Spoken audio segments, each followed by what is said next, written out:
Yeah, so when I was chatting to Julia earlier on about exactly the role I can kind of most usefully and optimally play today, and particularly during the workshop that Julia will kind of be guiding us through later on. And Julia said one of the things that would be useful to do is kind of act as a little bit of a challenger perhaps today and push the boat out a little bit and share some provocations around where we see the challenges, gaps and opportunities. And never being one that has to be asked twice to be a challenger, I thought an interesting place to start the conversation would really be in my short remarks before Bonner and the others speak later on, is to really do two things. Number one, share what I see right now as the biggest challenges stopping us from achieving breakthrough growth in the way both corporations but also the community side of the corporate community partnerships are operating right now.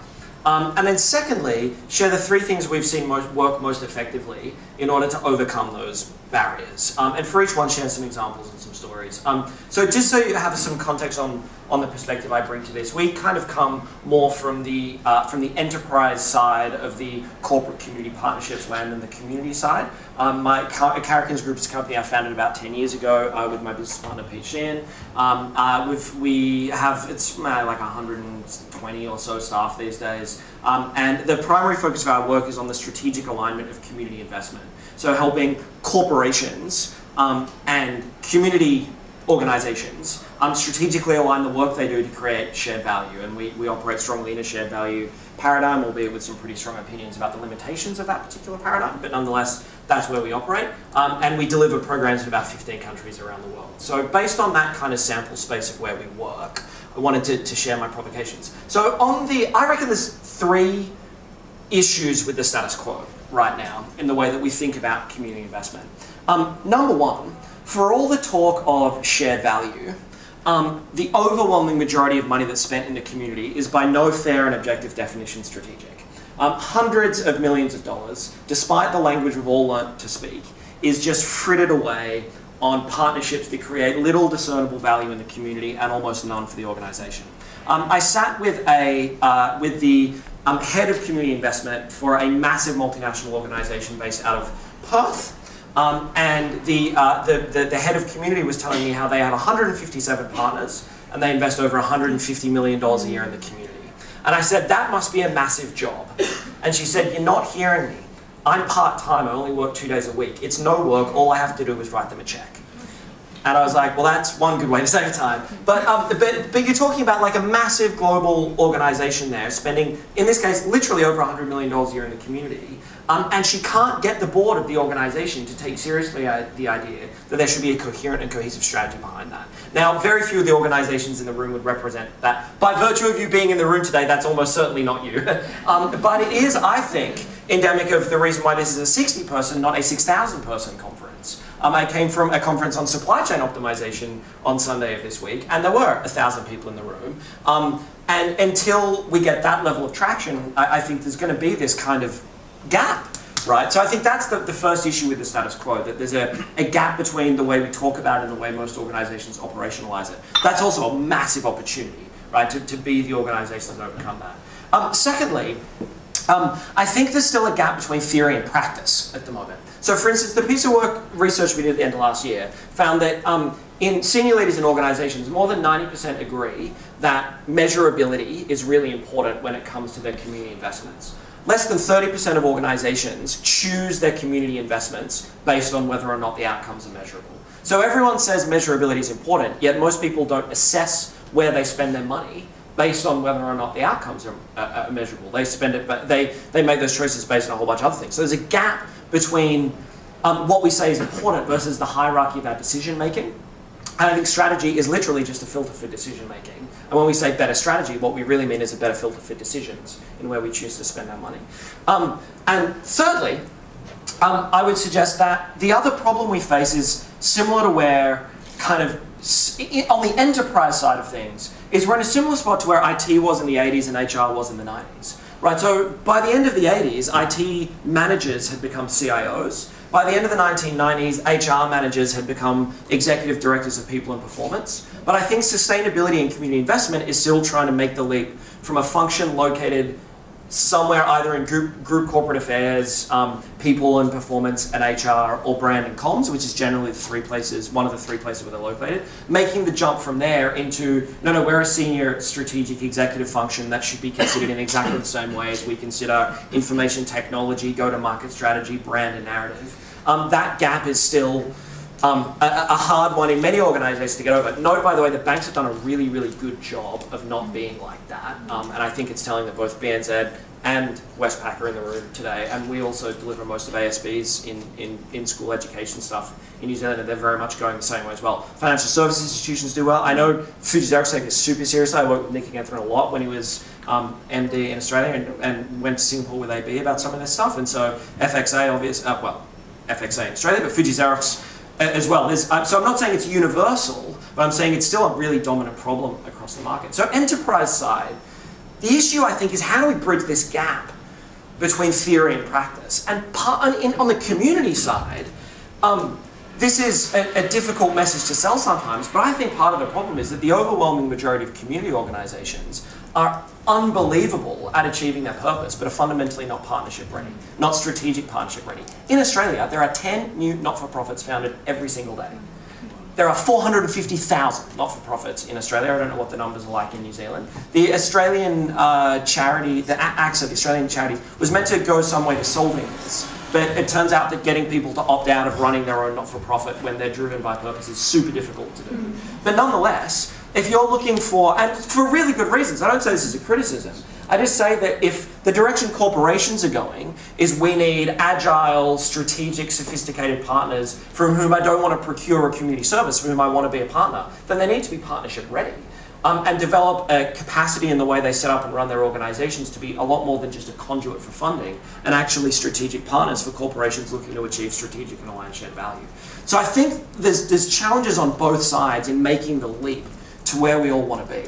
Luckily, I think there's 3 or 4 things that we've seen organizations on both sides do to more rapidly make that transition. So here's the 3 things that we've seen organizations really usefully do on both sides, which is number 1, despite the fact that almost by definition, when we're operating in a community and investment shared value space, we deeply care about social impact, and I include myself in that. I'm a deeply disenchanted, lifelong left-winger. Like it's been, I wear that as a badge of honor in the corporate environment, and I share the same passion you do for seeing measurable social change. But despite that, I think that shouldn't be the departure point for the conversation. I think if we really want to get organizations and business in particular on side with community investment, the departure point has to be, what is the most complex and important business problems? What are the most complex and important business problems that we face today? That is, the departure point and the lens of the conversation has to be, what is the status quo and where are the business challenges we lie? They'll be in 4 buckets. What are the most complex brand and perception challenges we face? What are the most complex customer acquisition and go-to-market challenges we face? What are the most complex stakeholder management issues that we face? And what are the most complex staff and human engagement problems that we face? We need to start there and develop that list. And then go, imagine an organization trying to solve those things. What social issues naturally fall out in alignment to them? And by making the starting place of the conversation the business challenges we're trying to solve, it automatically puts a filter on the rest that makes non-sustainability focused business leaders more open to the conversation. So it's just an act of positioning. But by making the departure point, we are going to be first and foremost servants of creating value for the organization and design our strategies through that lens. We get more access to money, we get more access to senior leaders, we get taken more seriously at an executive table that in a lot of places is just not ready for this conversation yet, framed in any way other than that. I'm not really interested in whether that's right or wrong, it's just super useful. And it's the right place to start the conversation. So firstly, I think we make the departure point, what are the most complex business problems we're facing? But secondly, I think when we talk about impact measurement, which Julie is absolutely right, impact measurement is difficult and challenging. I'm a quant measurement nut, so we are definitely not going to spend a lot of time in my presentation now talking about Cohen's D and stuff like that, despite the fact that that's my idea of a good time. See you at drinks afterwards. Want no one have a beer with me now? Want to have a beer with a quant nerd? No. I think so in the measurement, I think the second thing we need to do is we need to tie business value metrics. We need to weight them just as strongly as we weight social impact measurement. So let's imagine, like, so one of our clients, right, large-scale financial education program. They go, the 4 key social impact levers they're trying to pull in the short term are attitude, knowledge, self-efficacy, and intention. Because because every bit of research shows if you can alter those 4 things, you drive change in the long term. What they also can tell you in the short term is that the program they ran that achieved that, which had like a measurable and significant social impact, also gave you a 7-point bump on measures of brand love. And that opens up a whole different conversation inside the organization. And as soon as we can start going, we are going to geek out on the business metrics as much as the community metrics. Again, a whole bunch of new doors open. And thirdly and finally, I think what organizations need to do is they need to approach community partnership less like procurement and more like partnership. Because I actually think if you were going to say, how does most community investment look at the moment, you'd go, it's not investment.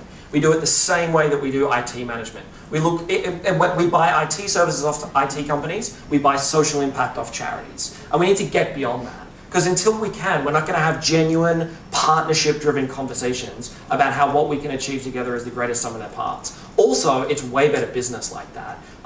We just brought online a program in Canada with a really large Canadian bank. And a few years ago, they were like, we definitely want to make an impact in financial education. All my examples of financial education today. Sorry about that. It's because there's so many banks in the room. Anyway, I blame you guys? No. So this bank was like, we want to do something in the financial education space. They found a huge charity called Free the Children, and they started plowing money into this charity's program to scale it, right? And they got amazing social impact out of it. But the problem was, as soon as the charity scaled with the organization's money, the charity started shopping their signature sponsorship to all the other banks. And so all of a sudden, this company basically invested in this charity to help them scale, but because it was just a transactional supplier relationship, the customer, in this case, well, the reverse customer, like the community organization, started shopping around the corporate sponsorship. And that's led to a pretty unhealthy place, obviously, in that particular relationship. But I would say those conversations happen less when the way in which we come to the table is more, we want to be strategic partners achieving something great together, and less like how much can I brand this program and where can I put my logo and how much do I have to pay for it. And that sort of slightly more sophisticated conversation, I think, changes the game. So I reckon those are the 3 things. I reckon it's number 1, make the departure point solving complex business problems. I think it's number 2, making it about what are the metrics we're going to put on the back of this that speak back to our stakeholders in the business that might not be as enlightened as us. And thirdly, it's about how can we bring a more sophisticated lens to partnership. And between those 3 things, I think you kind of get some big steps towards the breakthrough growth we're trying to face. So, Julia, I think handing back to you now. Thank you very much indeed, and have a good afternoon. Cheers.